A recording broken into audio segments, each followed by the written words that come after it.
اقرأ كتاب الله ترق جنانه وتنل عظيم الأجر والغفران رتله روي القلب من نفحاته كالماء يروي لهفة العطشان.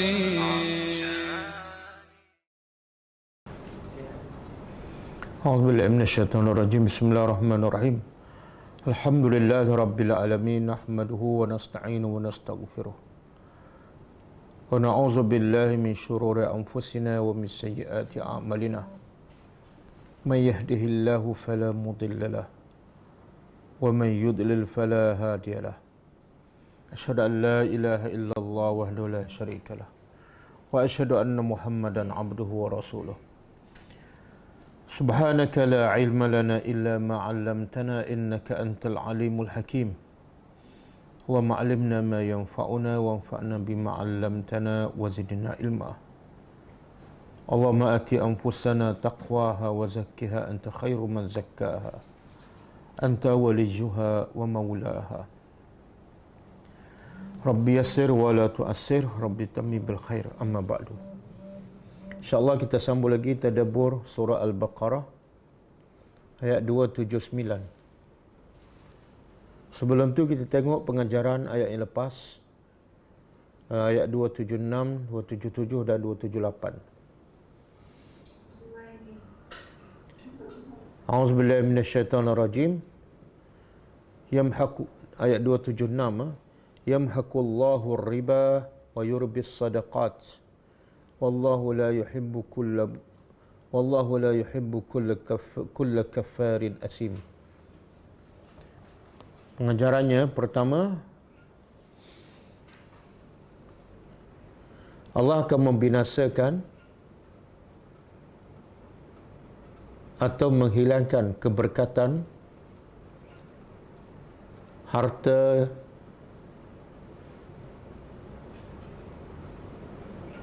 yang hasil dari riba.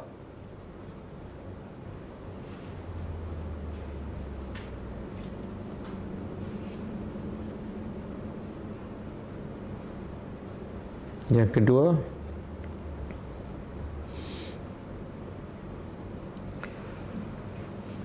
Allah memberi amaran keras kepada mereka yang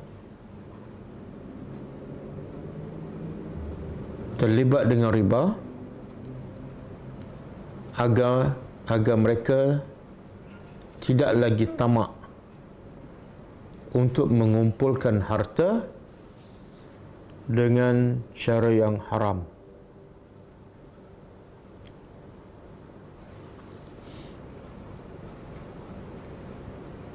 Yang ketiga,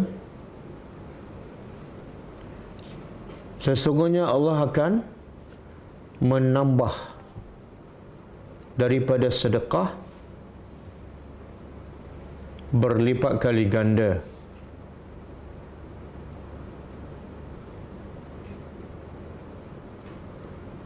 kerana ia diberi kerana Allah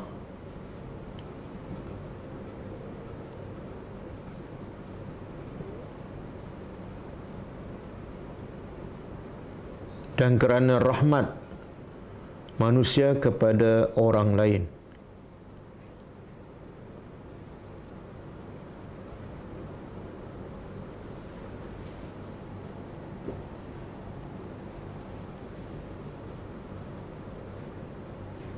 Yang keempat,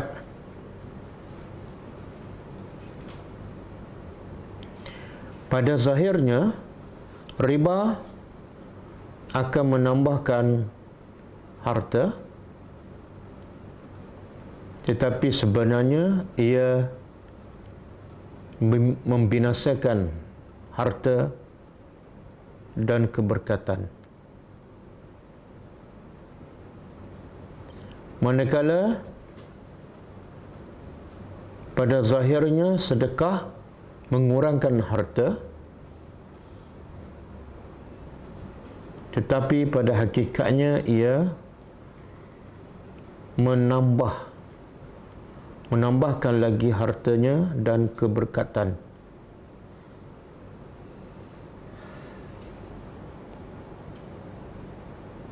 Yang kelima, Allah sangat benci kepada orang yang selalu kufur nikmat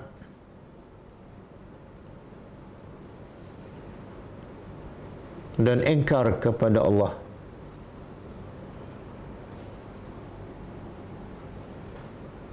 Dan sebaliknya, Allah sangat cinta kepada orang yang sentiasa taat dan bersyukur dengan nikmat Allah.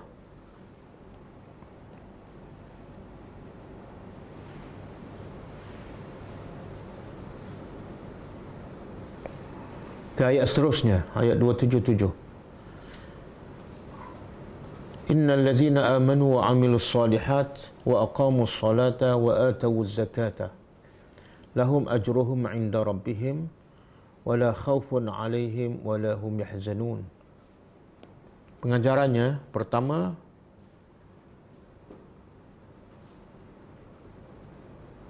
kelebihan iman dalam kehidupan, kelebihan iman dan amal soleh dalam kehidupan manusia, kerana ia adalah punca utama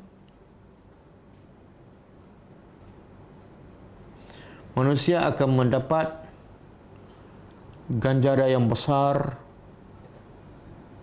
di sisi Allah dan redha-Nya.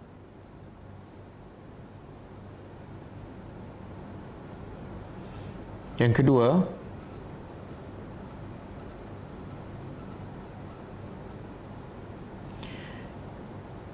iman tidak akan memberi apa-apa faedah kecuali apabila disertai dengan amal soleh.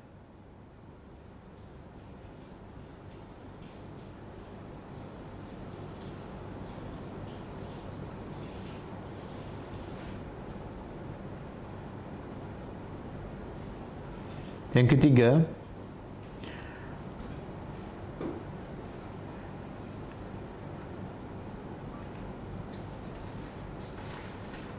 setiap amalan akan menjadi soleh dan diterima Allah apabila memenuhi dua syarat, iaitu dilakukan ikhlas kerana Allah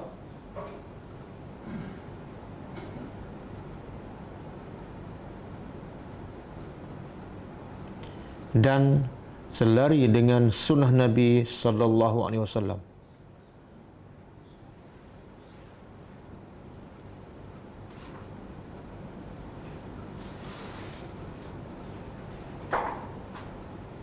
Sesiapa yang melakukan amalan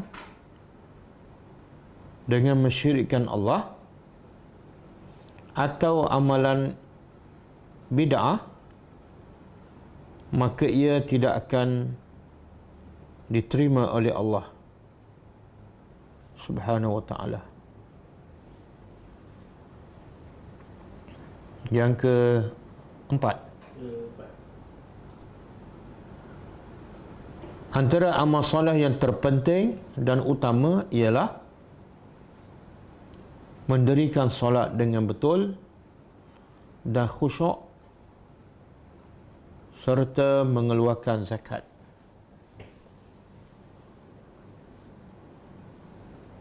Yang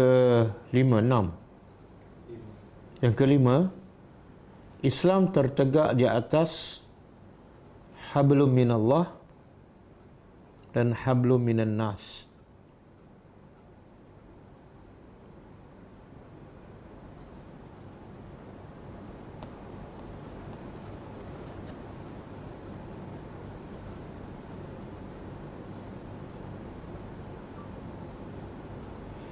Yang keenam,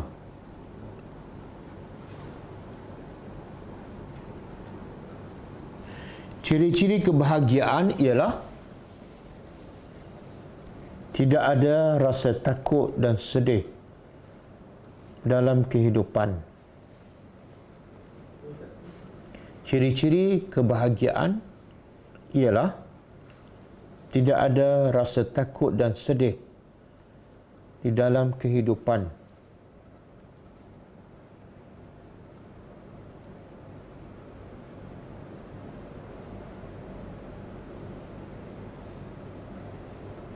Dan untuk mendapat kebahagiaan ini,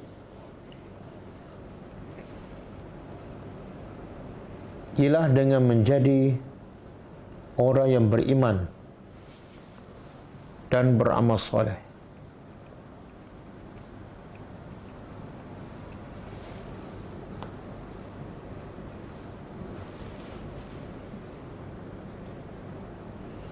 Yang ke-8. 7.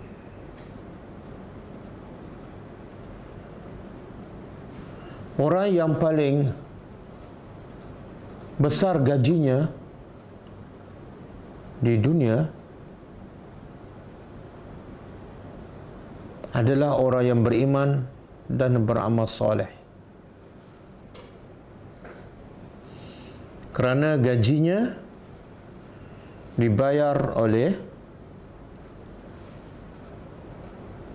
Allah Subhanahu wa taala, pemilik langit dan bumi.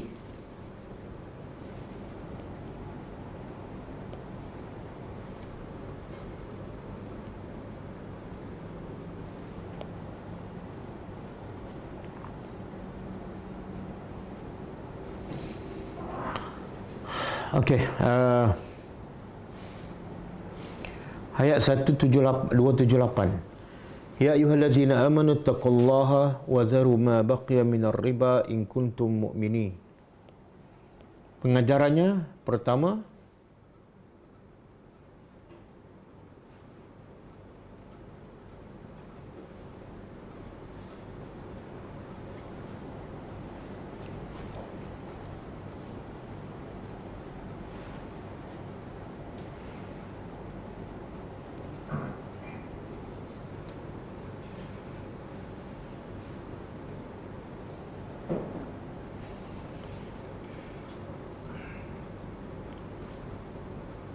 sifat utama bagi orang yang dicintai oleh Allah ialah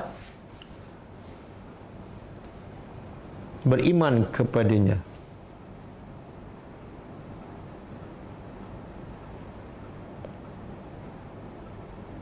Yang kedua, tanda keimanan seseorang ialah dengan melaksanakan perintah Allah sebaik sahaja mendengar dan memahami maksud perintah Allah.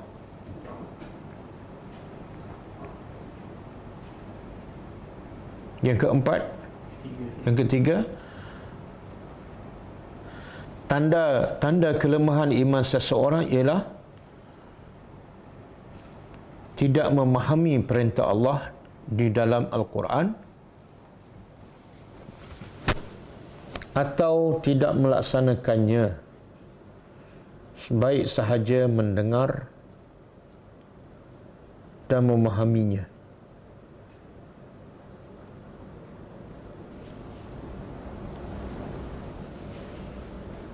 Yang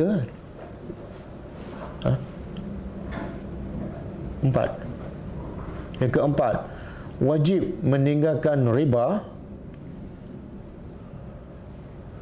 dengan segera sebaik sahaja mendengar peringatan tentangnya.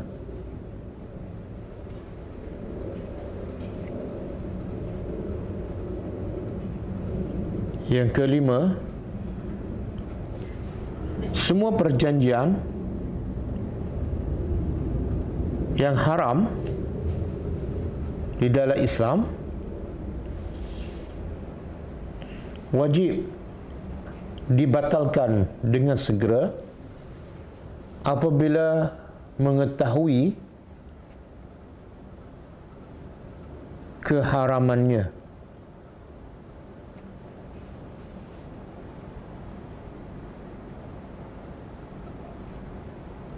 Walaupun ia melibatkan kerugian yang besar.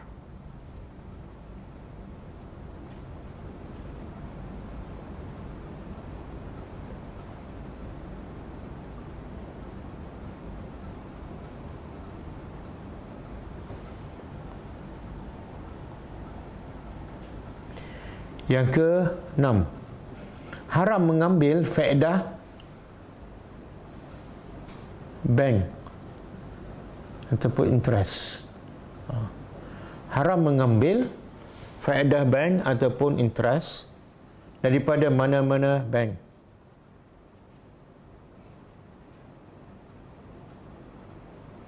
Walaupun RM1.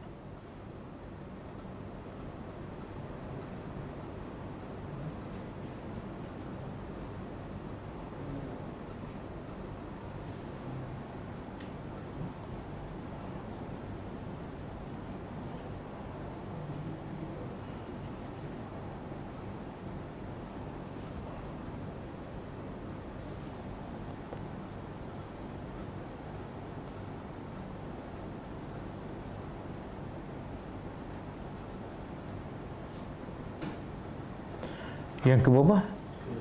7. Rahmat Allah Subhanahu wa taala kepada hamba-hambanya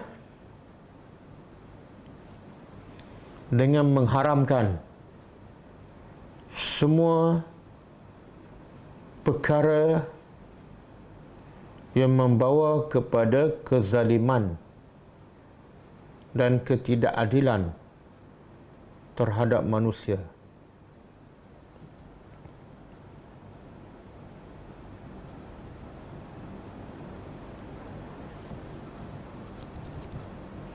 Yang ke-8, yang terakhir, hanya kekuatan iman sahaja yang boleh mendorong seseorang untuk meninggalkan riba.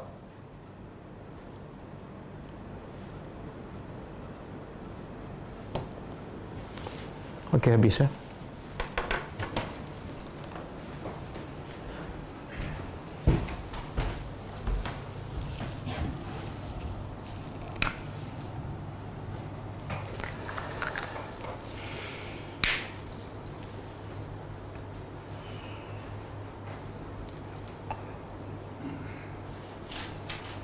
Okey, ayat 279 adalah sambungan kepada yang lepas dan masih berkaitan dengan riba.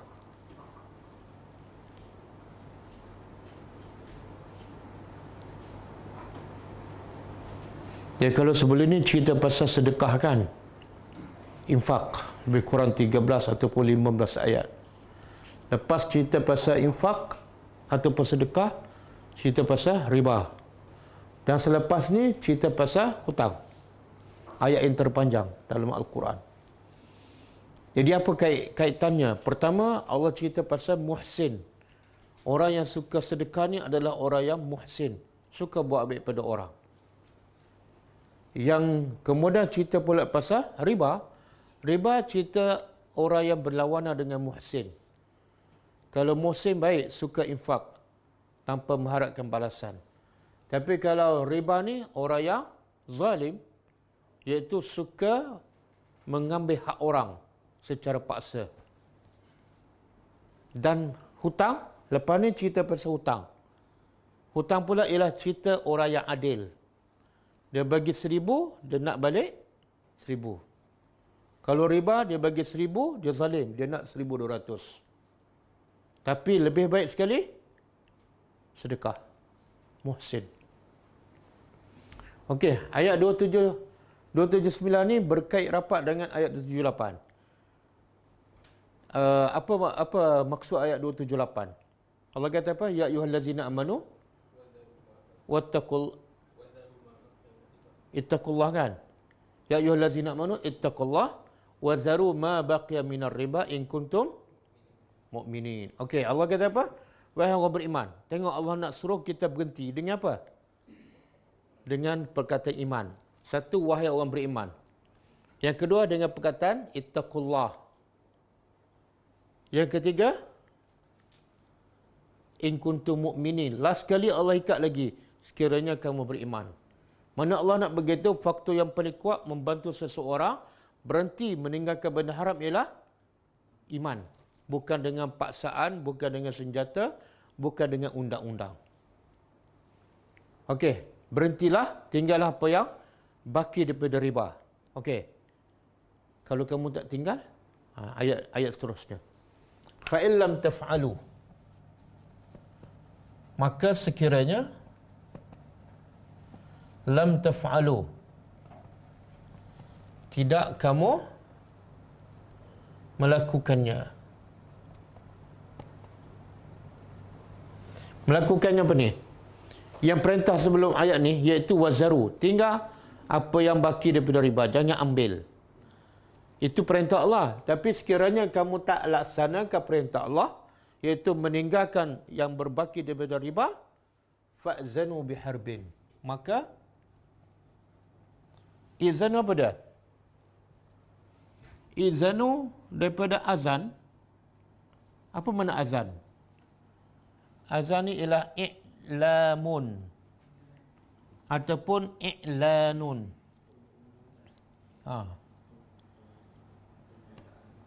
I'lam iaitu pemberitahuan ataupun i'lan. Sebab tu azan dipanggil azan sebab ia ada unsur pemberitahuan, iaitu nak bagi tahu masuk waktu salat. Sebab itulah azan tu disunatkan bila masuk waktu. Kalau rumah terbakar, boleh tak azan? Tengok-tengok rumah terbakar, azan. Pukul apa? 3:30. Bukan sunnah. Ataupun bila nak pergi haji, disunat tak azan? Tak. Sebab azan makna dia nak bagi tahu masuk waktu.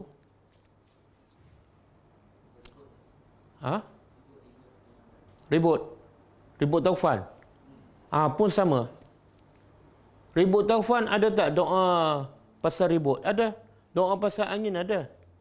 Sebab dia tak hafal semua tu, dia hafal azan je. Semua azan. Ada orang azan bila? Ketika bayinya baru lahir. Boleh ke tak? Telinga kanan azan, telinga kiri qamat. Walaupun bapa itu ke azan, tak pernah pun pergi masjid. Boleh ke tak? Ada dalil ke tak? Ni macam tak ada anak je. Siapa yang dah ada anak ni? Pernah tak azan? Dia sebenarnya tak ada hadis sahih. Ulama hadis mengatakan azan, hadis berkenaan dengan azan kepada bayi yang baru dilahirkan di telinga kanan dan qamat telinga kiri adalah hadis dhaif. Tetapi Mufti Saudi bin Bas dia kata walaupun itu hadis sahih, tapi kalau nak azan tak salah. Kalau tak azan pun tak salah. Yang salah ialah bila bapa dengan azan tak pergi masjid. Okey, jadi azan apa dia? Makna iklan. Sekarang apa makna? Fa'zanu. Sekiranya kamu tidak juga meninggalkan riba, maka isytiharkan. Isytiharkan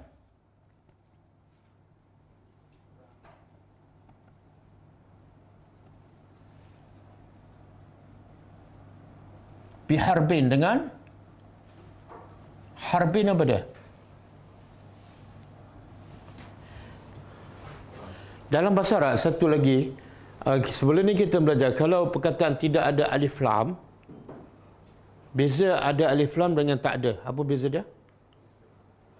Kalau ada alif lam, khusus. Kalau tak ada, umum. Itu satu. Satu lagi makna antara tanpa alif lam dengan ada alif lam ialah, kalau tanpa alif lam menunjukkan benda tu besar. Selain pada menunjukkan umum, dia juga menunjukkan satu benda yang besar. Jadi harbin Allah tak sebut alif lam, bil harbi. Sebab apa Allah nak begitu? Peperangan ni sifat dia adalah sangat besar dan terlalu umum. Apa saja bentuk peperangan. Isytiharkan dengan peperangan minallah, dari Allah dan Rasulnya.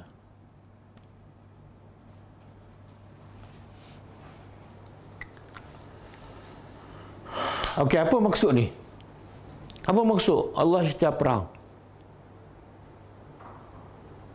Kita tengok, boleh kata semua negara ada bank yang riba kan? Sama je, negara Islam pun sama. Semua negara Islam ada terlibat dengan bank-bank yang riba.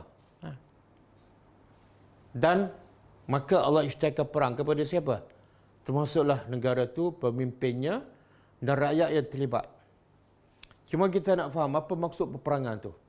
Kata ulama, iaitu Allah akan binasakan hartanya sebagaimana ayat yang lepas. Allah binasakan hartanya. Yang kedua, Allah binasakan keberkatan. Dan juga kata ulama, Allah akan menjadikan hidupnya susah sepanjang hidup di dunia. Mungkin kita nampak dia harta banyak, tapi jiwa dia, hati dia tak pernah tenang. Sentiasa takut hilang, takut tak cukup, tamak. Dan kalau peperangan daripada Rasulullah, maka berlaku pada zaman Nabi lah. Sekarang tak adalah. Maka kata ahli tafsir, iaitu Rasulullah akan memerangi mereka dari segi fizikalnya. Siapa yang masih terlibat dengan riba, Nabi akan peranginya. Okey.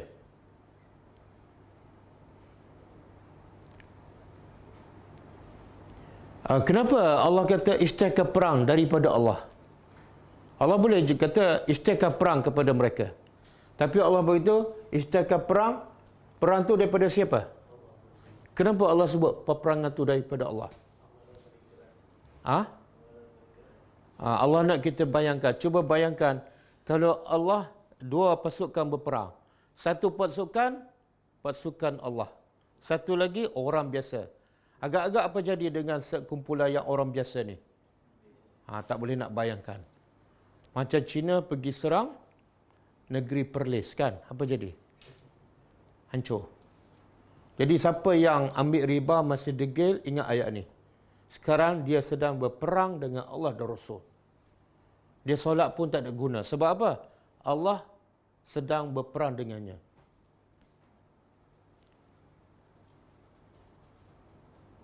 Okey. Kemudian wa in tubtum, dan sekiranya tubtum, kamu bertaubat.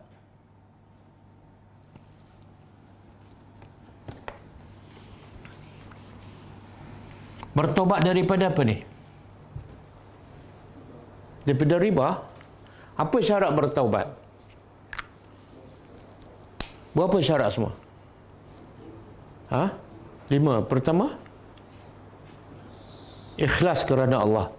Ada orang bertaubat tapi bukan kerana Allah. Sebab apa? Sebab bank tu dah tutup, saya pun bertaubatlah. Mesti kerana Allah. Yang kedua,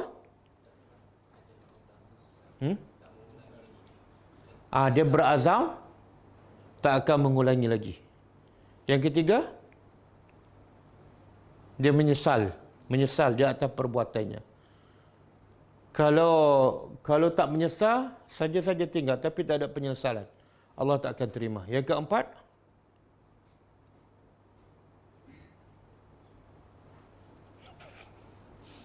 tak ingatlah. Dia kena berhenti daripada dosa tu. Kalau dengan Allah, berhentilah.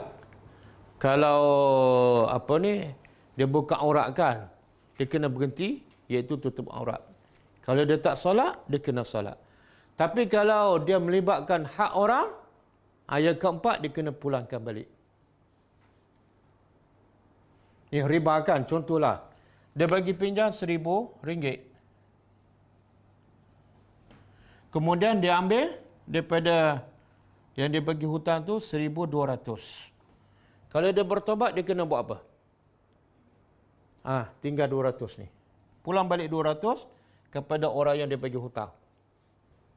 Ataupun kalau orang tu belum bayar, perjanjian 1,200. Kalau orang tu belum bayar dan dia telah bertobat, dia kena bagi tahu kawan ni, kamu hanya perlu bayar RM1,000 sahaja. Okey? Yang kelima,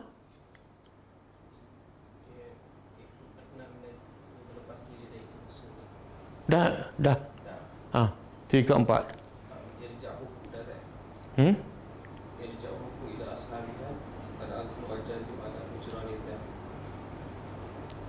Ya, menyesal azam melepas diri dari dosa ikhlas Satu lagi. Iaitu di waktu taubat diterima. Kalau dia tengah-tengah lemas tu, dia kata aku bertaubat pada Allah, nyawa dah sampai halkum, Allah tak terima. Sebagaimana Firaun bertaubat tak? Firaun beriman tak? Beriman, tapi di saat nyawa telah sampai ke halkum, Allah tak terima. Okey, 5. Jadi Allah kata, sekiranya kamu bertaubat dan cukup 5 syarat, falakum, maka bagi kamu ru'us. Apa makna ru'us? Ru'us ni jamak, plural. Kalau satu, ra'sun. Ra'sun satu. Kalau jamak, ru'us. Ra'sun kepala. Kalau ru'us, kepala-kepala. Apa dia? Kepala-kepala harta kamu. Makna apa?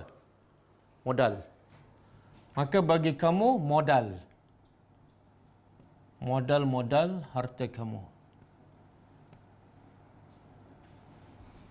Katalah dia buat perniagaan yang ada unsur riba. Modalnya berapa? 100k. Dan dia dah dapat untung dah banyak dah. Mungkin dia dapat keuntungan 200k. Tiba-tiba dia tak ada buah ayat ni, dia nak bertobat. Dengan cukup 5 syarat, kemudian apa yang dia dapat? Dia boleh ambil 100k modal dia. Yang ni jangan ambil. Kalau dia kata, okey, daripada 200k ni saya tak nak semua pun, saya nak sikit je, 15k je. Allah tak akan terima taubatnya. Sebab tak cukup syarat. Allah kata apa? Yang dia dapat ialah modalnya sahaja. Jangan ambil keuntungan.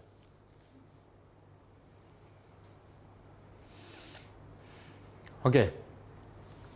Kemudian Allah kata apa? La tazlimuna. Kamu tidak menzalimi wala tuzlamun, dan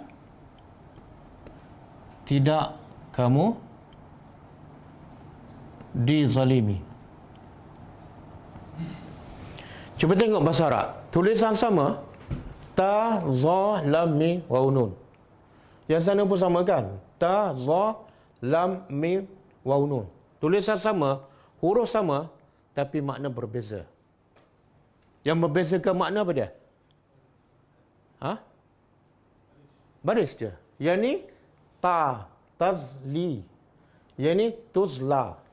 Itu je. Bila ta baris atas, kemudian lam baris bawah, kamu menzalimi. Kalau ta baris depan, lam baris atas, tuzlamu, kamu dizalimi. Apa maksud dia? Kamu, bila kamu bertaubat, ambil modal sahaja. Walaupun untung lebih banyak daripada modal. Katalah 500,000, jangan ambil. Kemudian Allah kata, kamu tidak zalim dan kamu tidak akan dizalimi. Apa maksud dia? Ini sebab asas utama riba diharamkan. Sebab ada unsur zalim. Apa maksud? Kamu tidak zalim dan kamu tidak akan dizalimi. Kamu tidak zalim, iaitu kalau kamu ambil 100k, kamu tidak menzalimi hak orang lain. Tapi kalau kamu ambil 120k, mungkin kamu ambil hak orang lain. Dan bila kamu ambil 100k juga, kamu tidak dizalimi. Jangan ambil hak orang dan jangan tak bagi hak orang. Boleh?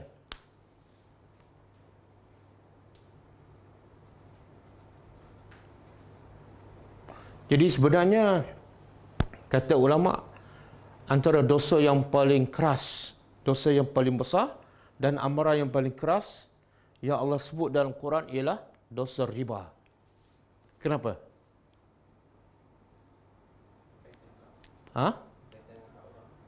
Tak, banyak lagi yang berkaitan, mengumpat pun berkaitan dengan hak orang. Bukan banyak, boleh kata semua dosa tu menzalimi orang. Sebab dosa ni Allah isytihar perang. Allah isytihar perang ni. Bukan semua dosa Allah isytihar perang. Selepas daripada syirik pada Allah, ini antara dosa yang terbesar. Sebab apa? Sebab Allah isytihar perang. Rasuah dilaknat oleh Allah, tapi tak ada ayat ataupun hadis Allah isytihar perang. Lepas tu ulama kata antara riba dengan rasuah, riba lagi besar dosanya.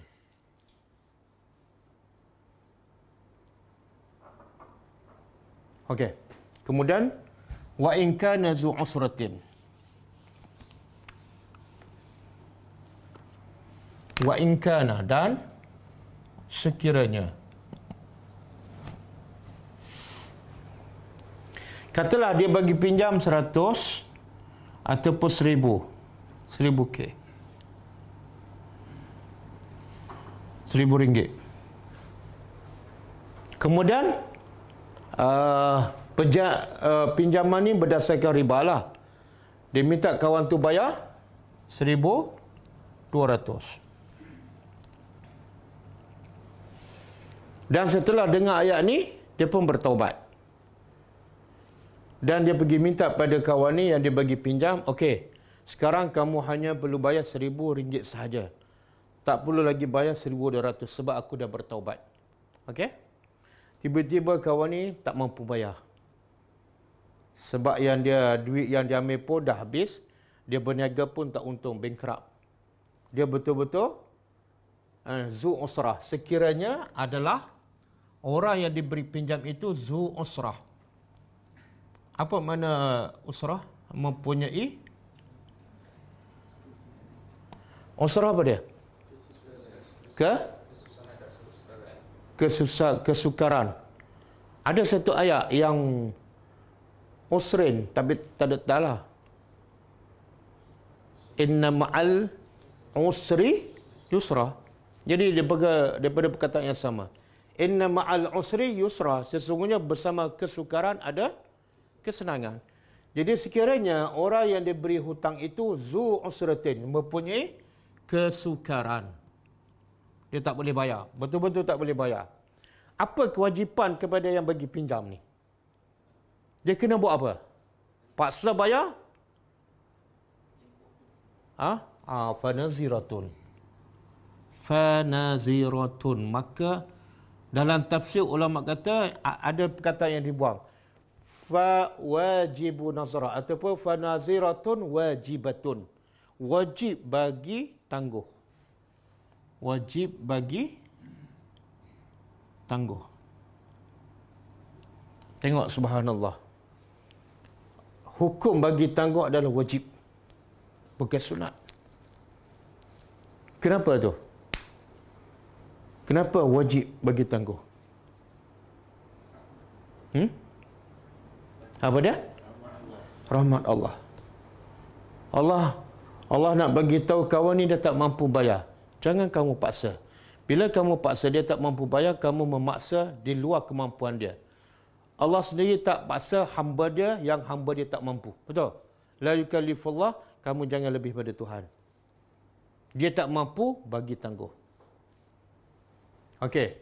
Bagi tangguh ila maisarah. Sehingga apa makna maisarah? Siapa ada isteri ke anak nama Maisarah? Apa makna Maisarah? Dia sebenarnya Maisarah daripada yusra. Inna ma'al usri yusra. Sini susah, sini senang. Jadi orang nama Maisarah tu makna dia sentiasa senang. Walaupun musim PKP. Kita pernah dengar tak nama Maisarah yang menemani Nabi pergi berniaga ke Syam. Pernah dengar? Pembantu Khadijah. Nabi pergi ke Syam berniaga dengan harta Khadijah dengan pembantu Khadijah yang bernama Maisarah. Pernah dengar? Pernah? Tak pernah? Okey. Agak-agak perempuan ke lelaki? Lelaki. Jangan kata, Nabi teruknya keluar dengan perempuan. Tak, Maisarah ialah nama lelaki. Nama lelaki. Cuma orang Melayu kalau Maisarah tu semua perempuan. Okey, wajib bagi tangguh sampai bila? Bukan 2 bulan, bukan 3 bulan, sampai dia senang. Kalau setahun, setahunlah. Kalau 2 tahun, 2 tahun. Boleh? Kalau dia mendesak ni, okey, kamu tak boleh bayarkan, tapi aku bagi tempoh sebulan je. Makna, dia bagi tangguh, tapi bukan setakat Maisarah, tapi sebulan. Apa hukum dia? Siapa yang berdosa? Yang tak bayar ke yang tukang bagi ni? Yang berdosa ialah ni. Tuan punya duit ni. Yang tak bayar tak berdosa. Sebab dia tak mampu. Boleh faham? Tengok Islam menjaga orang-orang yang golongan yang lemah, yang miskin. Berapa lama kamu boleh ni? Saya tak tahulah. Tengok keadaan. Bila saya lapang je saya bayar. Tak ada tempoh. Maka yang bagi hutang ni kena redha. Dan Allah bagi pilihan. Yang ni wajib bagi tangguh. Tapi ada satu lagi Allah bagi pilihan. Lebih baik lagi daripada itu. Apa dia? Wa antasaddaqu. Dan bahawa kamu tasaddaq kepada sedekah. Kamu lepaskan. Kamu sedekah adalah khairun, lebih baik bagi kamu.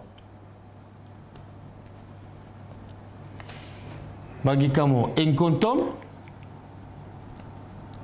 sekiranya kamu ta'lamun, tahu. Apa makna?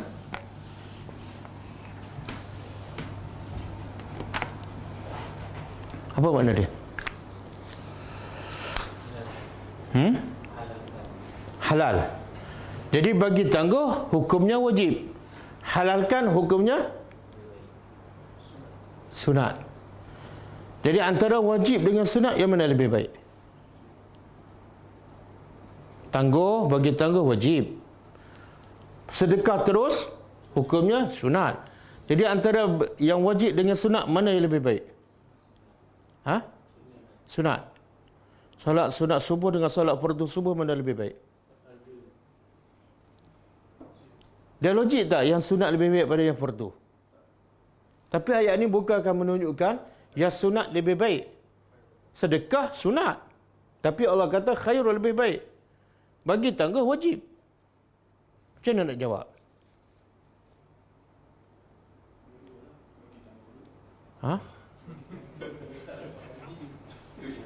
Tak, dia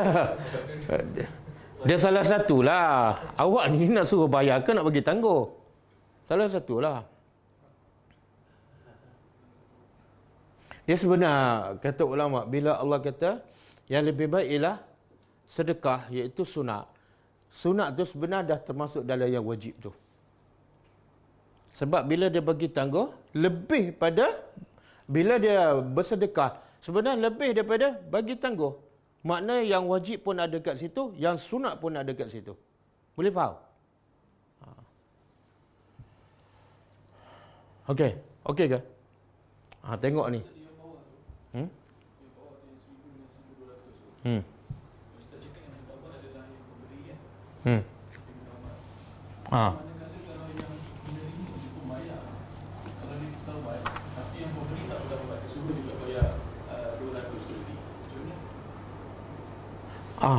Baca ayat ni lah kat dia. Biharbi minallah. Awak nak berperang dengan Allah ke nak ambil 1000 je?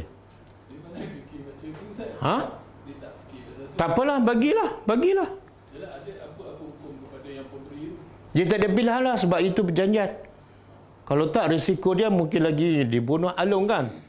Cuba baca ayat ni pada Along. Okey tak?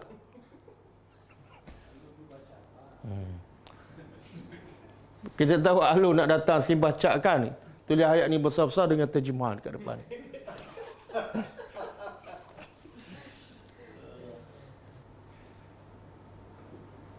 Tengok Allah nak beritahu yang lebih baik apa dia? Sedekah. Kenapa Allah tak beritahu awal-awal lagi? Sedekah tu lebih baik. Kenapa Allah kata bagi tangguh dulu, baru sedekah? Sedekah yang terbaik di sana kan? Sepatut bagi tawaran yang terbaik dululah. Kenapa? Allah tahu manusia ni memang antara nak bagi tangguh dengan nak bagi free, yang mana lebih ringan? Allah nak jaga juga perasaan yang ni tukang bagi ni. Yang ada sifat cinta ke harta. Itu hak kamu. Okey. Kamu nak juga tuntut, tak apa. Tapi bagi tangguh. Cuba bayangkan Allah kata, kalau dia tak mampu bayar, bagi terus. Kita rasa apa? Mana boleh. Ini hak saya. Allah nak jaga perasaan yang tukang bagi ni. Boleh faham? Tapi dalam masa sama, Allah nak bagi tahu dia yang lebih baik ialah sedekah. Kita kalau kita duduk tempat ni, kita bagi pinjam 1,000. Lepas tu kawan tu tak boleh bayar. Kita ada dua pilihan. Satu, tangguh sampai dia boleh bayar. Yang kedua, kita nak bagi halal. Dan itu lebih baik di sisi Allah. Kita pilih yang mana? Tak, saya tanya ni. I ask you nak pilih yang mana? 1,000 ni?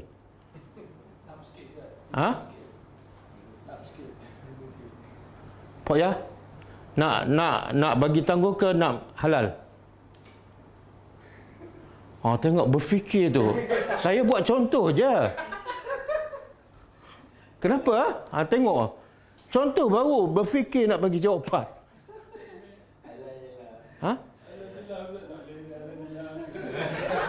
Ayat halal je lah.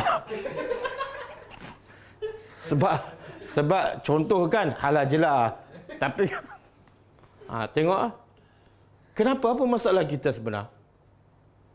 Ini baru 1,000. Kalau hutang kita 10,000, Allah kata sedekah lebih halal, lebih baik. Kita rasa susah kan? Kenapa? Apa masalah kita? Yang cakap lebih baik ni siapa?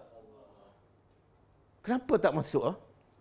Saya buat contoh pun fikir lagi nak jawab. Kenapa? Inilah penyakit manusia. Cinta ke harta sampai dia tak boleh berfikir yang Allah janji jauh lebih berlipat kali ganda. Lebih baik daripada 1,000. Dia tak boleh berfikir sebab terlalu cintakan 1,000 ni. 1,000 je, kalau 10,000 tak payahlah. Ustaz senang cakap lah. Ustaz tahu tak saya nak dapat 10,000? Saya menabung duit daripada sekolah rendah. Dia tak nampak ni. Allah kata khair. Kalau ustaz yang cakap lebih baik, lagi tak boleh pakai. Tuhan cakap pun tak masuk. Betul? Okey. Yang tak ada pun boleh tentu. Yang tak ada pun tak payah cakap lah. Okey, yang ni kepada siapa ni? Wajib bagi tangguh dan sedekah lebih baik kan? Kepada orang yang ada kesukaran. Kalau orang tu ada kemampuan nak bayar, boleh tak kita minta? Boleh.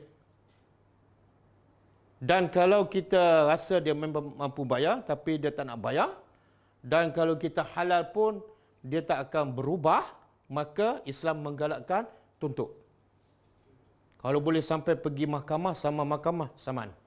Sebab apa? Sebagai pengajaran pada dia yang bersifat kedekut dan tak nak bagi hak orang. Ini khas untuk siapa ni? Zu usratin. Okey, boleh ke? Wattaqu.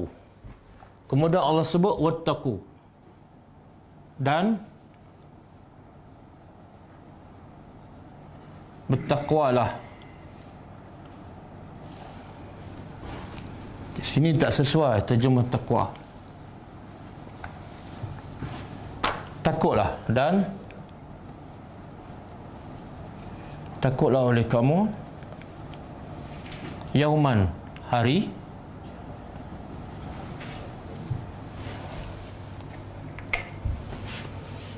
hari apa ni? Turja'una. Yang dikembalikan. Dia tengok bahasa Arab, turja'un sama dengan tuzlamun. Mana kena terjemah dikembalikan. Sana dizalimi. Kalau saya tukar baris je, saya tukar baris atas, macam tu, tazlimun. Tarji'una, makna apa? Hari kamu kembali. Allah tak kata hari kamu kembali, tapi hari kamu dikembalikan. Beza tak? Beza apa? Yalah, tahulah itu. Maksud yang tersiraknya. Allah nak bagi tahu hari ini semua orang tak nak kembali, maka dipaksa. Kenapa? Sebab kembali kepada siapa ni? Allah. Siapa nak? Dia buat salah, orang suruh pergi jumpa polis. Berani tak? Langgar trafik light, ada satu kesalahan, pergi jumpa polis. Jadi Allah kata hari itu kamu dipaksa kembali kepada Allah.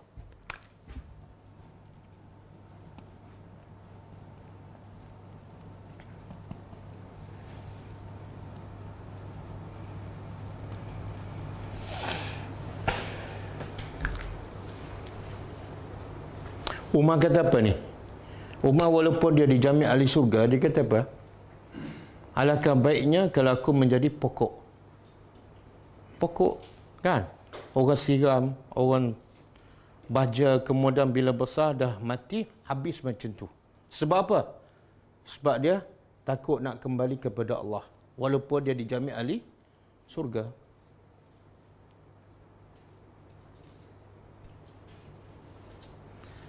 Okey, kamu dikembalikan kepada Allah.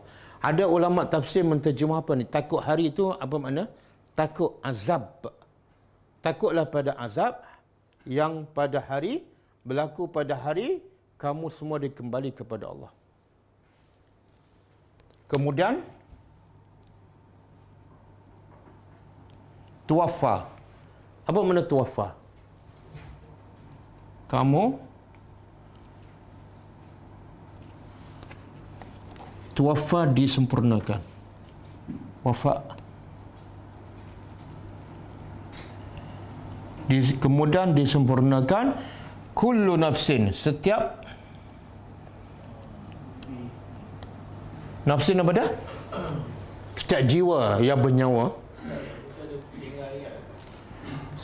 Turja'una ila Allah summa tuwaffa kullu nafsin.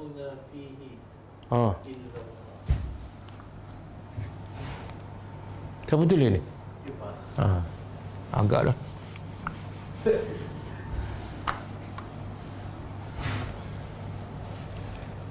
Turja'u nafihi ilallah. Kamu turja'una, kamu dikembalikan, fihi, padanya. Pada apa ni? Padanya. Nya balik pada apa? Hari. Takutlah pada hari yang kamu dikembalikan pada hari itu, semua balik kepada Allah. Di sini juga pengajarannya apa? Semua amalan kita akan dikembali kepada Allah, dan Allah sahaja maliki yaumiddin. Allah saja hakim, Allah saja raja pada hari itu. Nabi pun tak boleh buat apa. Dan Nabi pun tak boleh bagi syafaat pada kita kecuali dengan izin Allah. Lepas tu, bukan setakat kembali, tapi tuwaffa kullu nafsin. Setiap jiwa akan disempurnakan ma kasabat, apa yang ia lakukan.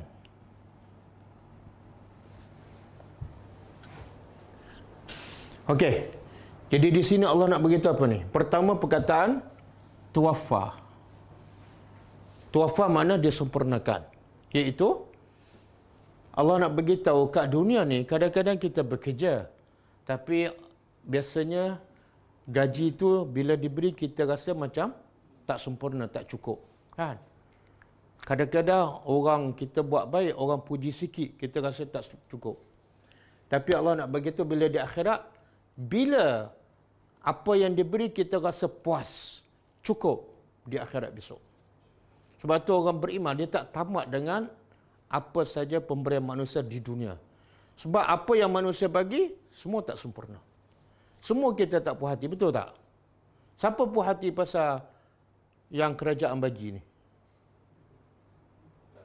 Tak puas hati. Siapa yang puas hati yang pasal mak bapak kita bagi? Tak puas hati. Siapa yang puas hati pasal suami dia bagi? Tak ada. Tapi bila pergi akhirat, semua akan puas hati sebab tuwafa, disempurnakan. Kemudian wahum la disempurnakan apa ni? Apa yang ni pengajaran ni. Pengajarannya apa? Makna apa tu? Kamu akan dibayar gaji berdasarkan amalan yang kamu buat. Kalau kamu ada ilmu banyak tapi tak beramal, tak ada. Sia-sia. Sebab tu kita Nabi ajar kita supaya sentiasa berzikir, baca doa setiap pagi. Apa dia? Allahumma inni as'aluka ilman nafi'a. Ya Allah, aku mohon pada engkau ilmu yang bermanfaat. Ilmu yang mana ni? Ilmu yang kasabat. Ada ilmu dan diamalkan. Barulah tuwafa. Kalau setakat ilmu, berbangga dengan ilmu banyak kan. Macam-macam ayat Quran keluar, macam-macam hadis keluar, tapi amalan tak ada, sia-sia. Kemudian wahum la yuzlamun. Dan mereka tidak akan dizalimi. Apa makna ni? Kesudahan Allah beritahu manusia dah akan diberi sempurnakan balasannya. Kalau baik, baiklah. Kalau jahat, jahatlah. Dan mereka tidak mungkin dizalimi. Apa makna ni?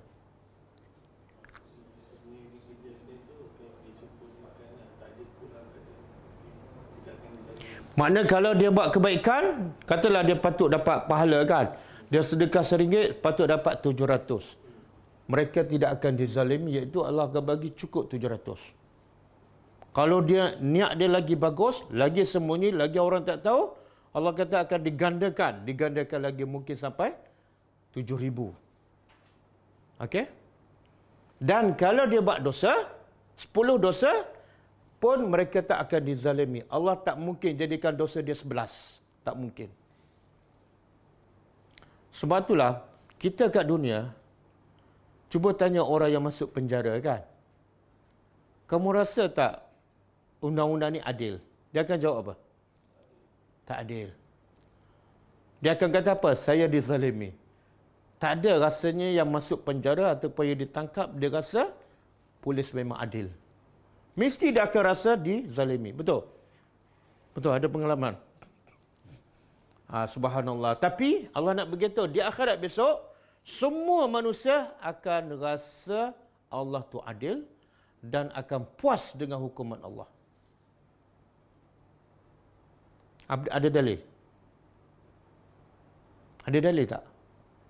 Masuk neraka teruk kena bakar macam mana pun, dia rasa Allah adil. Allah tak pernah zalim pada dia. Sampai menggolopor, kulit terbakar hangus, tukar kulit baru. Kan? Dia rasa Allah tu, dia yakin Allah tu adil. Ada dalil tak? Apa dia dalilnya?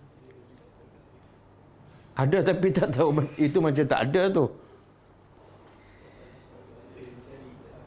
Tak, bila saya tanya tu, biasanya ayat yang biasa kita baca. Ayat ataupun surah yang biasa kita baca. Biasa apa yang kita baca? Ayat Kursi, 3 Kul, surah Al-Mulk, surah Kahfi, surah Yasin.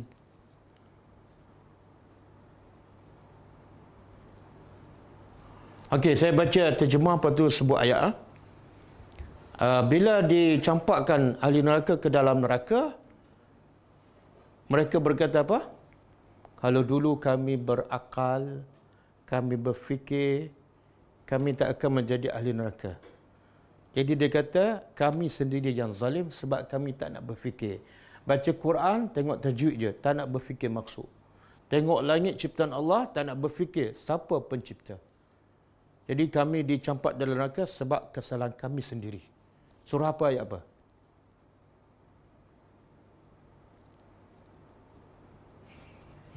Oh, kena begitu ayat juga. Oh, tak perasan lah. Bila tak perasan makna baca selama ni tak faham lah tu. Betul?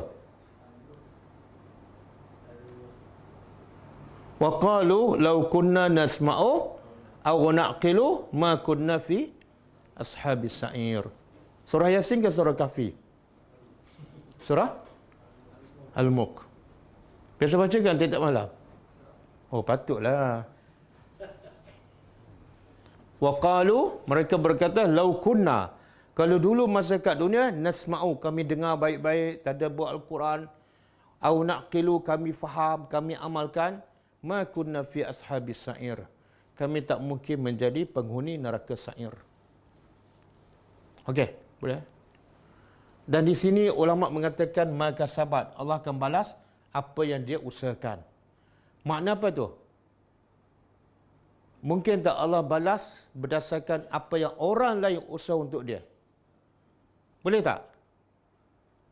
Dia tak buat, tapi Allah bagi pahala pada dia. Orang lain buat, dia pula dapat pahala. Boleh tak? Ha? Boleh? Contoh? Nabi kata, apa ni?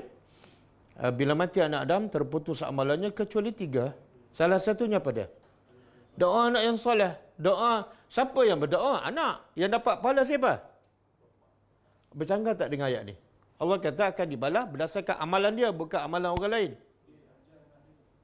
Sebab setiap anak tu adalah hasil daripada usaha bapa. Dalam satu hadis Nabi kata, al-waladu min kasbi abihi. Anak adalah hasil usaha bapaknya. Jadi bapa dapat pahala. Sebab ada hasil usaha mereka. Sedekah jariah, hasil mereka sedekah masa hidup. Ilmu yang bermanfaat, mereka buat masa hidup. Tapi kalau kita nak sedekah untuk orang yang dah mati, boleh tak? Boleh. Walaupun ayat ni seolah memberitahu tak boleh, tapi sebab hadis sahih menghuraikan ayat ni. Akan disempurnakan setiap jiwa apa yang dilakukan, kecuali apa yang disebut oleh hadis Nabi. Ada sahabat mengatakan kepada Rasulullah, mak aku dah mati, kalau dia hidup dia akan buat haji. Boleh tak aku buat haji untuknya? Nabi kata silakan. Hajikan untuk mak bapak. Jadi siapa yang buat, siapa dapat pahala? Anak buat, mak dapat pahala. Ada seorang lelaki lagi bagi tahu kepada Rasulullah, wahai Rasulullah, bapak aku dah meninggal. Boleh tak aku sedekah untuknya? Nabi kata sedekahkan. Hadis sahih. Jadi yang ada dalil, boleh. Okey, yang baca Quran, baca Yasin, tahlil untuk si mati, kalau dalam mazhab Syafi'i tak sampai. Kalau mazhab Hambali sampai. Apa saja amalan, walaupun tak ada dalil, baca Yasin, tak ada dalil. Nabi tak pernah baca, Nabi tak pernah bagi tahu boleh. Tapi dalam mazhab Hambali dia kata kias. Kalau doa sampai, kalau sedekah sampai, kalau haji sampai, kenapa baca Quran tak sampai? Jadi mazhab Hambali kata sampai. Baca Al-Quran orang hidup, dia baca untuk dia, orang mati tak boleh beramal. Dia kena betulkan cara. Kalau kita nak bagi pahala pada orang mati, kena betulkan cara. Cara kita buat, masyarakat kita buat apa dah? Kita daripada awal lagi niat baca untuk si mati. Itu salah. Mana boleh orang mati baca Quran? Yang boleh beramal ialah orang yang masih hidup. Yang mati tak boleh beramal. Yang mati hanya boleh terima pahala, bukan boleh beramal. Boleh faham? Pahala siapa? Pahala orang yang hidup. Makna orang hidup kena baca untuk siapa? Untuk diri dia lah. Supaya dia dapat pahala. Setelah dapat pahala, baru boleh sedekah. Kamu pahala tak dapat, macam mana nak sedekah pada orang lain? Jadi cara yang betul mengikut mazhab Hambali ialah dia baca Quran, jangan baca Yasin saja. Kalau mak kita bacalah surah Baqarah, lagi banyak pahala. Baca surah Baqarah untuk kita, kemudian habis baca, kita kata, ya Allah, aku nak sedekahkan pahala bacaan ni kepada mak bapak aku. Ataupun kepada jiran aku yang baru meninggal.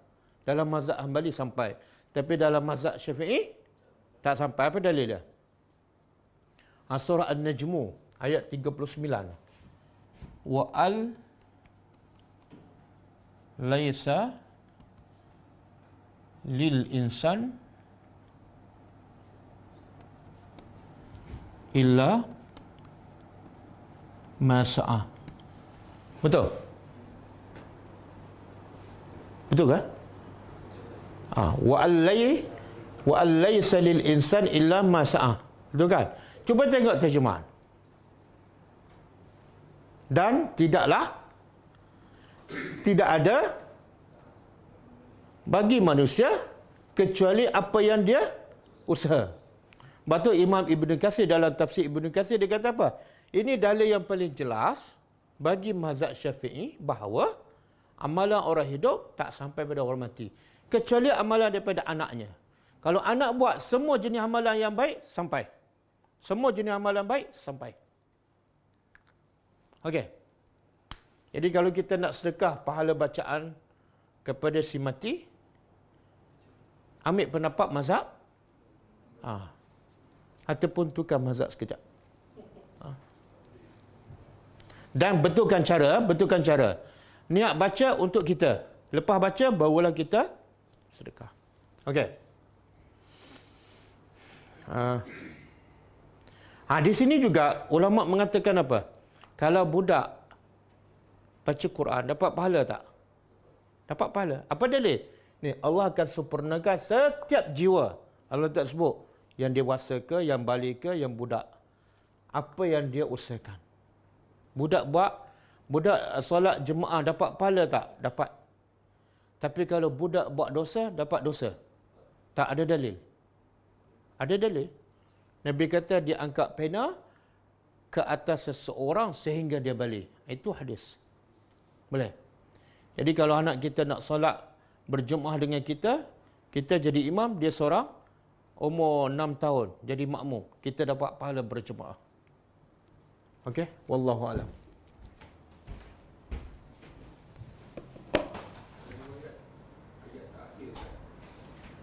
Betul. Ini dia pasal ayat terakhir ni, ulama beza pendapat. Ada mengatakan ayat terakhir ialah ayat pasal riba. Ayat sebelum ni. Ada ahli tafsir mengatakan ayat terakhir ayat ni, 281. Ada yang mengatakan ayat terakhir ialah ayat hutang. Ayat selepas ni, 282. Ada ulama mengatakan ayat terakhir ialah al-yawma akmaltu lakum dinakum wa atmamtu alaikum ni'mati wa raditu lakumul Islam Madinah. Tapi pendapat yang paling kuat, yang paling tepat, ayat terakhir ialah ayat 281. Ini ayat terakhir yang turun. Wattaqu yawman turja'una fihi ilallah.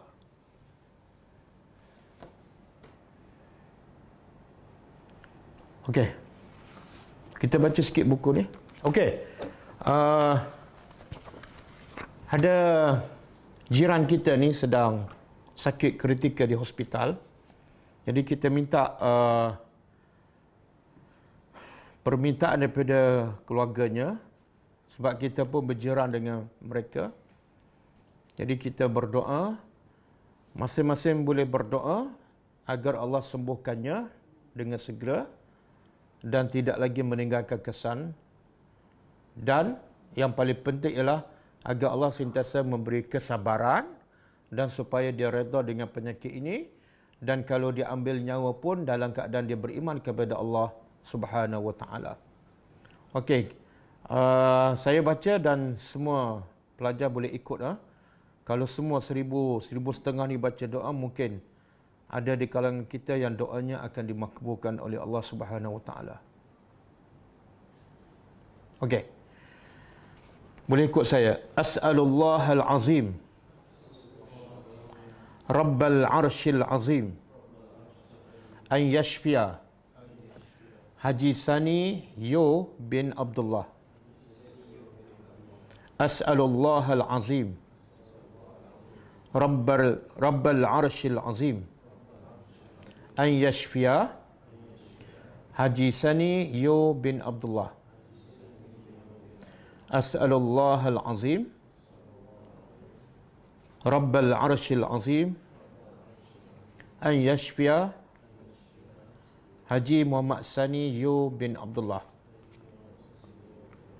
Ini antara doa yang diajar oleh Nabi yang kita boleh baca bila kita ziarah orang sakit.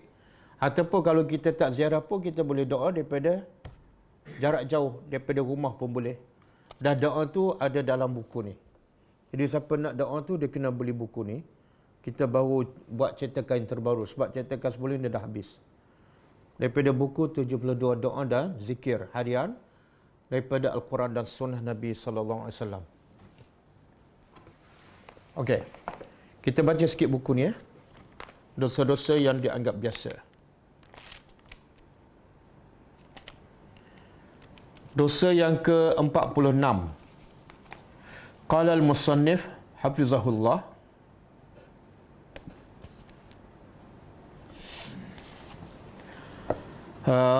iaitu dosa berbisik, empat mata dan membiarkan kawan ketiga.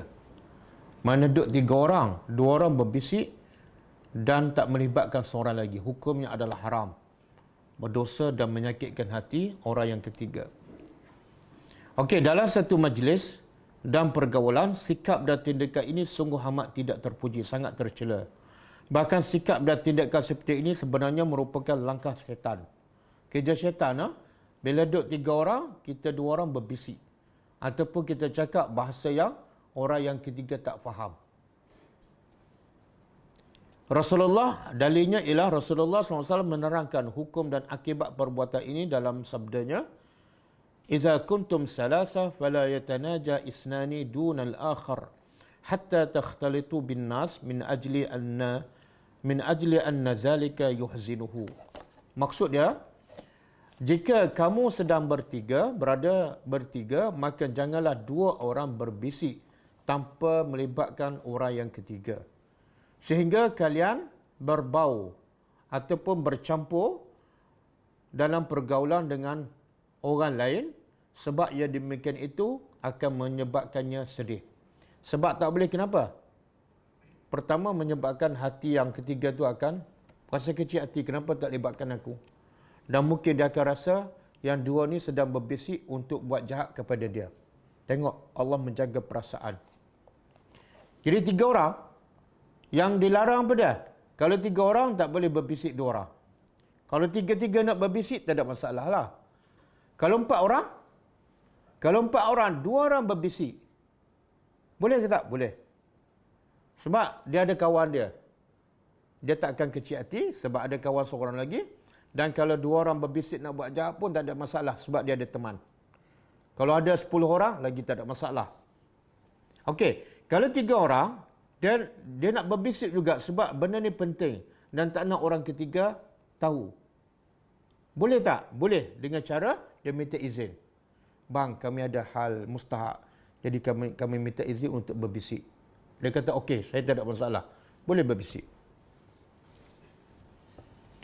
Kalau 2 orang sedang berbisik, kita pun masuk majlis itu. Ada 2 orang je dan 2 tu sedang berbisik. Apa hukum dia? Adakah kita, kamu sedang berbisik, berhenti, aku sedang masuk ni? Tak boleh. Yang salah ialah kita. Sebab dia, sebelum kita masuk, dia dah mula berbisik. Itu hak dia. Kita kena minta izin. Ataupun sebaiknya jangan masuk langsung. Kalau kita dapati dalam majlis dah ada 2 orang dan sedang berbisik. Itu semua adalah menunjukkan Islam sangat menjaga perasaan. Tengok Nabi jaga perasaan. Antaranya perasaan orang yang bersalah. Kan? Yang ada seorang lelaki minta nak berzinakan. Nabi jaga perasaan dia. Nabi tak kata, kamu ni teruklah. Mana boleh haram lah. Tak. Nabi kata, macam mana kalau orang berzina dengan mak kamu? Nabi nak jaga perasaan. Tengok orang badui kencing dalam masjid. Macam mana Nabi jaga perasaan orang yang buat salah besar tu. Kan? Sahabat nak pukul dah. Biarkan dia kencing. Macam mana Nabi jaga perasaan orang miskin, kan?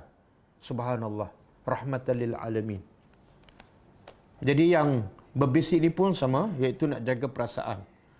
Okey, termasuk dalam berbisik dengan 3 orang dan meninggalkan orang keempat, dan demikian seterusnya. Demikian pula jika kedua orang tersebut berbicara dengan bahasa yang tidak dimengertikan oleh orang ketiga. Kan? Dia cakap bahasa Inggeris kan. Sebab dua-dua baru balik daripada UK. Yang kawannya orang kampung. Tak boleh. Tidak diragukan lagi berbisik hanya berdua dengan tidak menghiraukan orang ketiga adalah salah satu penghinaan kepadanya. Dan adalah perbuatan syaitan. Apa yang syaitan nak sebenarnya? Apa yang syaitan nak sebenarnya? Antara target utama syaitan daripada orang beriman. Allah sebut dalam surah Al-Mujadilah. Innama najwa minasyaitan liyahzunal ladzina amanu. Sesungguhnya membisik itu adalah minasyaitan, daripada syaitan. Untuk apa? Liyahzunal ladzina amanu, supaya syaitan boleh menjadikan orang beriman sedih.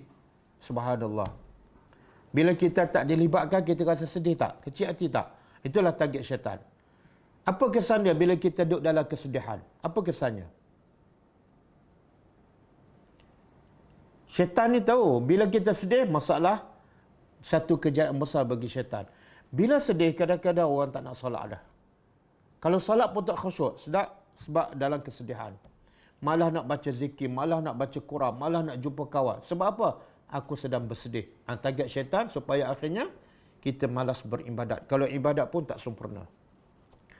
Tidak diragukan lagi berbisik hanya berdua dengan tidak menghiraukan orang ketiga adalah salah satu bentuk penghinaan kepadanya, atau memberi bahawa keduanya menginginkan ataupun menyebabkan orang ketiga bersangka tidak baik bahawa yang kedua ni, dua-dua orang sedang merancang sesuatu kejahatan kepada dirinya, atau mungkin menimbulkan syak yang lain yang tidak menguntungkan bagi kehidupan pergaulan mereka di kemudian hari.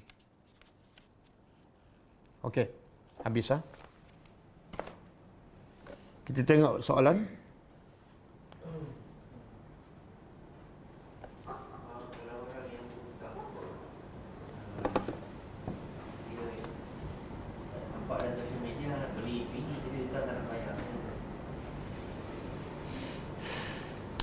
Mana yang ayat ni bincang ialah kepada orang yang tak mampu membayar. Kalau orang mampu bayar, kita ada hak untuk minta dan tuntut. Dan kalau kita halal pun sebenarnya dia tengok macam ni. Kalau kita halal tu membawa kebaikan padanya, dia mampu bayar. Dan kita halalkan membawa kebaikan padanya, sehingga dia sedar, dia bertaubat. Maka boleh kita halalkan.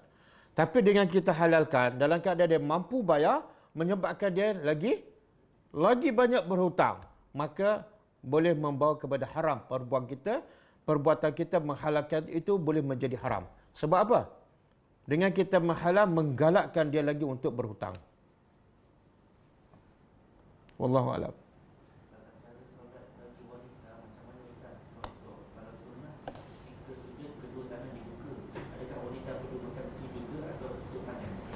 Dia pendapat yang paling kuat, soalan dia perbezaan antara solat wanita dengan lelaki, ada perbezaan ke tak?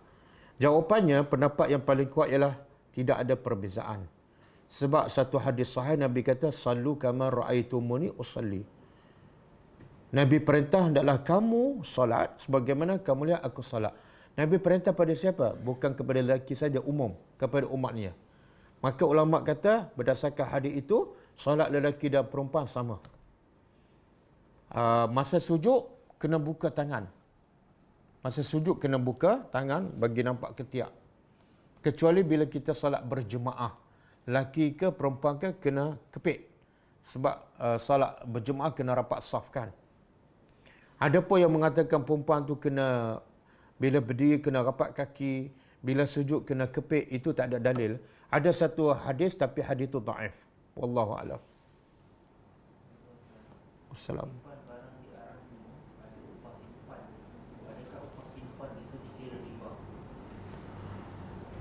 Upah simpan barang.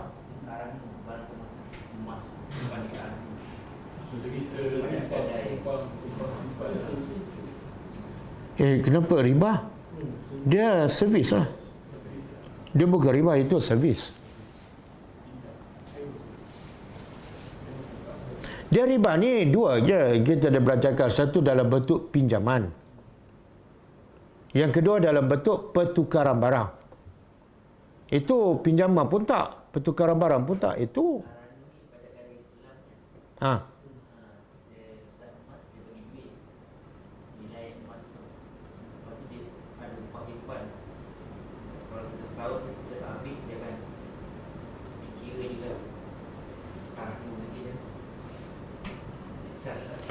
Oh, itu saya tak tahulah detail.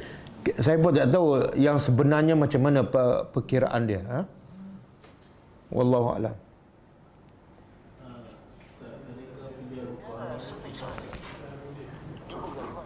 Macam mana? Adakah menjual anak dari apa kata buat dengan keuntungan itu? Semua tak dengar. Adakah menjual rokok haram? Adakah menjual rokok haram?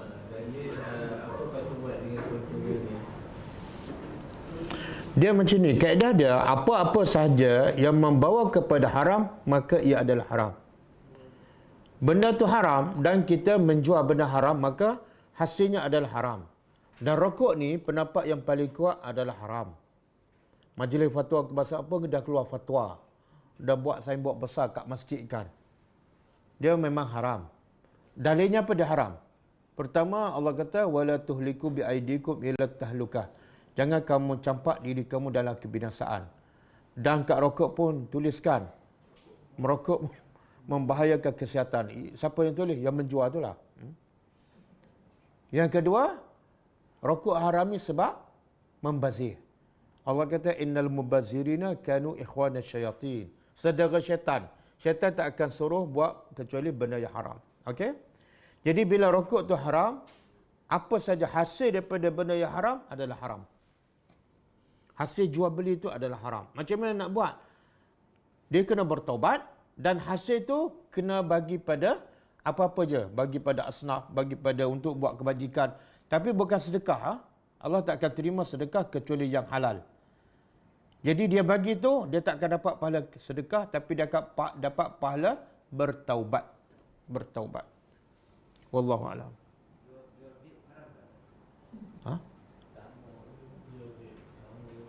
Sama lah tu. Adik-beradik lah, adik tiri.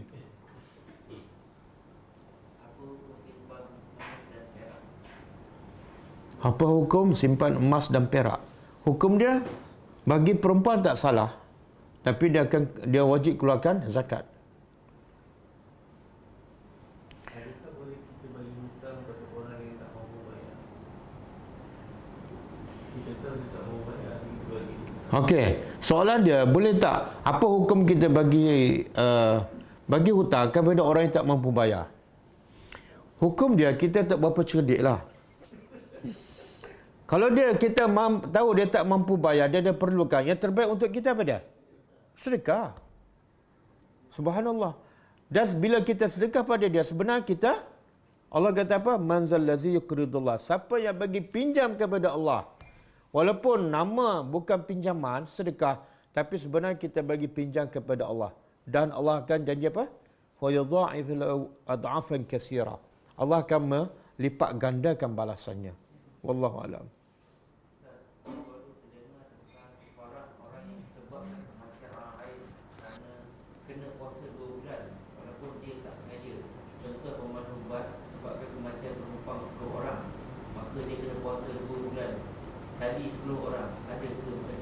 Tidak ada. Soalan dia, bila seseorang itu menyebabkan kematian orang lain, kena kafarah puasa 2 bulan. Tidak ada dalil. Tidak ada dalil. Yang ada dalil ialah bila seseorang itu menyebabkan kematian seseorang, dia kena bayar diah. Bukan kafarah puasa. Dia kena bayar diah. Diah ni macam, apa dia panggil? Bahasa Melayu?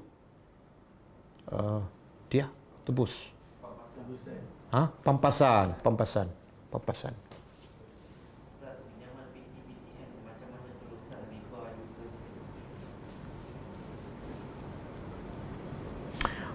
Pihak kerajaan dia kata bayaran tu bukan bayaran dalam bentuk riba, tapi lebih kepada bayaran perkhidmatan. Sebab tu peratus diambil sikit kan. Kata mereka lah. Kalau kita tak yakin, jangan ambil lah. Sebab ada syubhat. Dia boleh jadi haram, mungkin halal. Bila benda yang syubhat, agama menganjurkan supaya kita elakkan.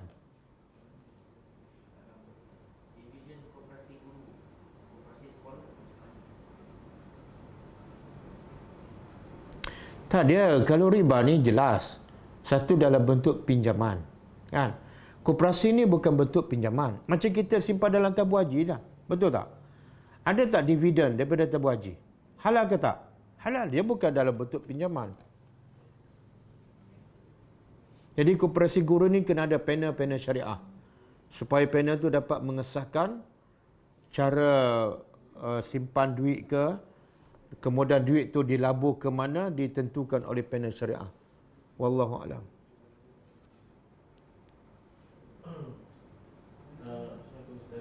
Kalau adik tak nak bayar hutang, mahal dia mampu sudah. Bila kita adik bayar semua hutang, adik masih dengan sehingga hutang adik-beradik mengenai ini, apa perlu dibuat? Adik pinjam duit, dia mampu bayar tapi tak nak bayar. Bila minta berkali-kali, jadi bergaduh. Jadi kita nak apa sekarang? Kita nak duit ke ataupun nak hubungan adik-beradik jadi baik? Mana lebih mahal dalam hidup kita? Kalau kita letak hubungan silaturahmi lebih mahal, maka kita tak payah minta lah. Sebab kita dah tahu, minta tak bagi. Kalau minta lagi, bergaduh kan? Jadi, dua musibah. Satu, duit tak dapat. Yang kedua, dapat bergaduh. Maka kurangkan. Bila dua-dua mudarat, dua-dua musibah, kaedah mengatakan apa? Pilih yang kurang musibah. Walaupun itu hak kita. Demi untuk menjaga benda yang maslahat lebih besar, iaitu hubungan silaturahim. Semoga bila kita halal, kita dapat pahala. Dan mungkin satu masa, satu kita dapat pahala kalau kita halal. Yang kedua, hubungan silaturahim baik.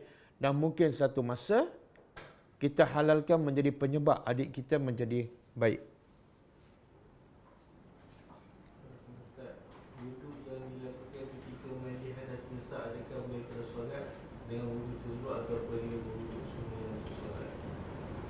Dia ada dua kaedah lah untuk kita mandi hadas besar. Pertama, kalau ikut betul-betul sunnah Nabi, berwuduk dulu.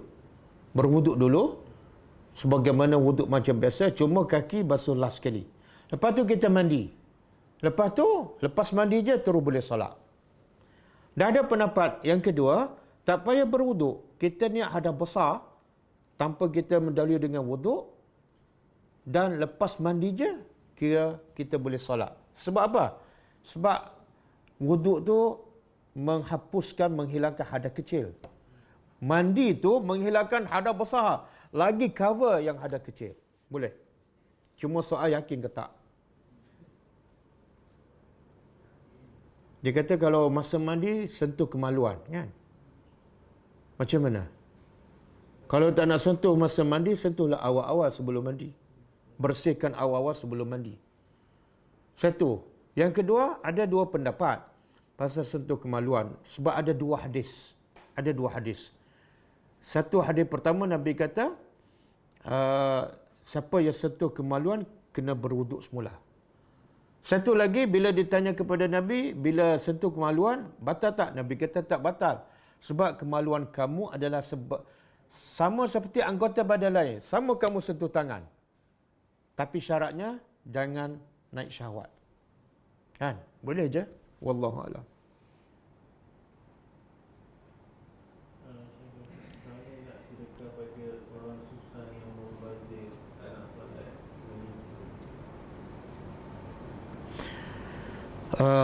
Mana hukum sedekah pada orang miskin yang tak nak solat? Agak-agak ramai tak orang miskin yang solat? Kalau kita nak, satu bila kita nak cari orang miskin yang solat, baru nak sedekah, salah dari segi agama. Sebab Allah tidak mensyaratkan asnaf yang layak dapat zakat ialah miskin yang solat. Allah tak syaratkan. Jadi kita jangan lebih-lebih mensyaratkan pula. Satu. Yang kedua, kerana dia tak solatlah, lagi kita kena bantu dan lagi kita kena berdakwah pada dia. Jangan sebab dia tak solat, kita langsung abaikan. Kita zalim. Kita zalim. Wallahu a'lam. Assalamualaikum Ustaz. Waalaikumsalam. Orang bersedekah secara tersembunyi adalah salah satu golongan yang mendapat bayaran arasy Allah. Tetapi jika sedekah secara terbuka di dalam surah Al-Baqarah, adakah kita termasuk dalam bayaran golongan yang mendapat bayaran arasy Allah? Tak, dia bila sedekah secara terbuka, kan ayat semalam kita dah baca, Allah memuji siapa ni? Orang yang bersedekah siang dan malam. Yang kedua, secara rahsia dah. Jadi Allah puji, tak salah. Kalau keadaan memerlukan dia sedekah secara terbuka dan dia tidak riak. Ada keadaan lain dia sedekah secara tersembunyi. Mana dua-dua dia buat. InsyaAllah dia termasuk dalam golongan 7 orang yang mendapat bayangan arasy Allah. Dah? Dah tak ada dah? Okey. Kalau tak ada, kita insyaAllah kita jumpa lagi malam besok dan kita tutup dengan membaca tasbih kafarah. Subhanakallahumma wa bihamdika asyhadu an la ilaha illa anta astaghfiruka wa atubu ilaik. Assalamualaikum warahmatullahi wabarakatuh.